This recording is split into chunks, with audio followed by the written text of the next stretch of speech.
اب ایک طرف سے یعنی پہلے میں نے وہ جو گزارش کی کہ ہمارا یہ وہ شعور ہے، اندازہ لگائیں آپ، جو ایک لڑکی کو سامنے بٹھا کے حور بتاتا ہے، یہ ہے وہ شعور۔ اچھا، دوسری جانب آپ دیکھ لیں کہ اس شعور یعنی جو پروان چڑھ چکا ہے، اور اس کے ساتھ آپ اندازہ لگا لیجئے کہ باقی تمام لوگوں کو یعنی اس شعور کے رحم و کرم پہ چھوڑ کے اشرافیہ بجائے یہ کہ اس شعور کی فکر کرے، وہ اپنی گیمز میں لگی ہوئی ہے۔ تو نیچے پھر دھماکے یہ جو ان کے سائنز اب آ رہے ہیں۔ آگے چلیں، دوسری گزارش جو مجھے کرنی ہے وہ ہے آپ نے دیکھا کہ جنرل ریٹائرڈ شعیب آئے اسکرین پہ، آئی ایس پی آر کے منظور شدہ ہیں، اور انہوں نے یہ کہا کہ ہم گھامڑ ہیں اور ہماری کھوپڑیاں عقل سے خالی ہیں اور ہم بے وقوف بن گئے اور ہم جاہل ہیں، اور ہمیں جو بھی آتا ہے اور کوئی بھی آ کے یہ کہے کہ ریاست مدینہ بناؤں گا تو ہمیں اس سے سوال کرنا چاہیے، اس کے کردار پر سوال کرنا چاہیے، اس سے پوچھنا چاہیے کہ تم اس طرح کی باتیں کیوں کر رہے ہو، لیکن چونکہ ہماری کھوپڑیاں خالی ہیں لہٰذا ہم ایک دفعہ پھر بے وقوف بن گئے۔ ظاہر ہے کہ ان کا اب یہ جو انہوں نے کہا جنرل صاحب نے ہم، اب اس سے ہم سے مراد مجھے نہیں پتا کہ وہ اپنے یعنی اپنے انسٹیٹیوشن، سابق انسٹیٹیوشن کے حوالے سے ہم کہہ رہے ہیں کہ ہم گھامڑ ہیں، خالی کھوپڑیاں ہیں، یا یہ کہ وہ بطور قوم ایک شہری، بطور ایک ریٹائرڈ جنرل، بطور سویلین یہ کہہ رہے ہیں کہ ہم سب جو ہے وہ خالی کھوپڑیاں ہیں اور جاہل ہیں۔ چلیں، جو بھی ان کا مقصد ہو، بات یہ ہے کہ قومی شعور سے وابڈا والوں کا شعور کو علیحدہ نہیں ہوگا۔ قومی شعور سے کوئی یونیورسٹیز کے پروفیسر سب سے پڑھے لکھے ہوتے ہیں، تو پھر اس طرح کرتے ہیں کہ ووٹ جو ہے نا ڈالنے کا جو طریقہ کار پرانے زمانے میں، ووٹ ڈالنے کا اختیار ہی پھر آپ عام آدمیوں سے واپس لے لیجئے۔ ایک طریقہ یہ ہو سکتا ہے، پھر پروفیسرز ہوں صرف ماسٹرز ڈگری رکھنے والے، اور وہی ہوں گے جو ووٹ ڈالنے کے اہل ہوں گے، تب آپ یعنی اس طرح کی کوئی یعنی بات آپ ماضی کے مزار سے کھود کے لے آئیں۔ اچھا، وہ اب کر نہیں سکتے، تو اب کرنا کیا ہے؟ مطلب جنرل صاحب سے میرا سوال صرف اتنا ہوگا کہ بھائی ذوالفقار علی بھٹو کو آپ لوگ لے کر آئے، اس کے بعد آپ نے اس کو پھانسی چڑھا دیا، نواز شریف کی آپ نے سرپرستی کی، وہ بھی آپ کے ساتھ نہیں چل سکا، جو جیسا بندہ آپ کے ساتھ نہیں چل سکا، اب عمران خان کو آپ اپنی سیاسی فراست اور ذہانت کو سامنے رکھ کے گالیاں نکالتے ہوئے ایک ٹولہ لے کر آئے ناچتے گاتے لوگوں کا، اور اب آپ پھر بیٹھ کے یہ کہہ رہے ہیں کہ ہم گھامڑ ہیں، ہم جاہل ہیں، ہماری کھوپڑیوں میں عقل نہیں ہے۔ تو گزارش یہ ہے کہ آپ ان ایڈونچرز سے باز ہی کیوں نہیں آ جاتے؟ مطلب فار اے چینج جو آپ لوگوں نے حلف اٹھایا ہے، تمام سرکاری ملازم، صرف فوجی نہیں ہیں، تمام سرکاری ملازم، جس چیز کا آپ نے حلف اٹھایا تھا، اپنی قسم پہ اگر آپ قائم رہ لیں اور آئین اور قانون کی حکمرانی کو یعنی اس پر رحم کریں، یعنی آئین کی حکمرانی قائم ہونے دیں، تو یہ لوگ ہوں گے، لوگ فیصلہ کر لیں گے اپنا، جو یعنی ان کو لیڈر وہ جس کا انتخاب کریں گے، اگر وہ ٹھیک ہوگا تو آگے چل جائے گا، ورنہ بخود اس کو رد کر دیں گے، اجتماعی شعور اس کو رد کرے گا۔ لیکن جس وقت آپ اپنی طاقت لے کر آتے ہیں اور تجربے کرتے ہیں، حالیہ تجربہ آپ دیکھ لیجئے آپ کی ذہانت اور فطانت کا کیا حال ہے۔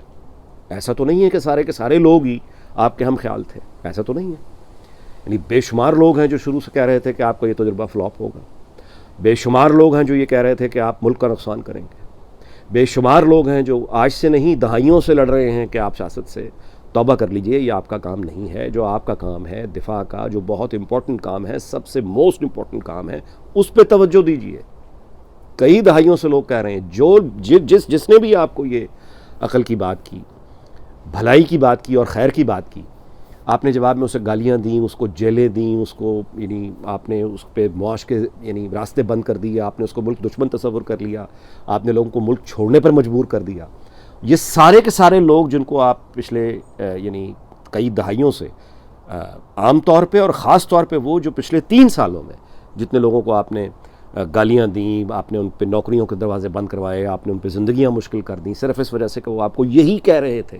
کہ عمران خان اور یہ آپ کی سیاسی فراست اور یہ لوگ جس ملک کا بیڑا غرق کریں گے وہ آپ کا بھی ہے، میرا بھی ہے۔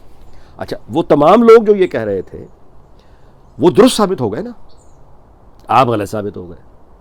تو بات یہ ہے کہ کیا محض معافی مانگ کر یا یہ کہہ کر کہ ہماری خالی کھوپڑیاں تھیں، ہم جاہل تھے، ہم بہکاوے میں آ گئے، اسی لیے آئین میں، اسی لیے قانون میں اس طرح کی حرکتوں کے لیے سزائیں رکھی گئی ہیں، سزائے موت ہے، اور یا پھر ڈسمسل ہے، اور یا پھر کورٹ مارشل ہے۔ اچھا، یہی سرکاری سول افسروں کے لیے بھی ہے کہ سیاسی یعنی سرگرمیوں میں جنہوں نے ووٹوں میں یہ رد و بدل میں، الیکشن کمیشن کے وہ تمام لوگ، ایڈمنسٹریشن کے وہ تمام لوگ، ان کو تمام کے لیے جو انہوں نے غلطی، یعنی یہ سوری کرنے والی بات نہیں ہے، صرف سوری پہلا مرحلہ ہے کہ ہم سے غلطی ہوئی ہے، لیکن جو جرم ہوا ہے، ووٹ کے تقدس کو جو خراب کیا گیا ہے، اس کی سزا موجود ہے، رولز میں موجود ہے، آئین میں موجود ہے، قانون میں موجود ہے. تو وہ سزا بھگتنے کے لیے تیار ہوں. جب تک وہ سزائیں نہیں ملیں گی تب تک آگے بھی یہی ہوتا رہے گا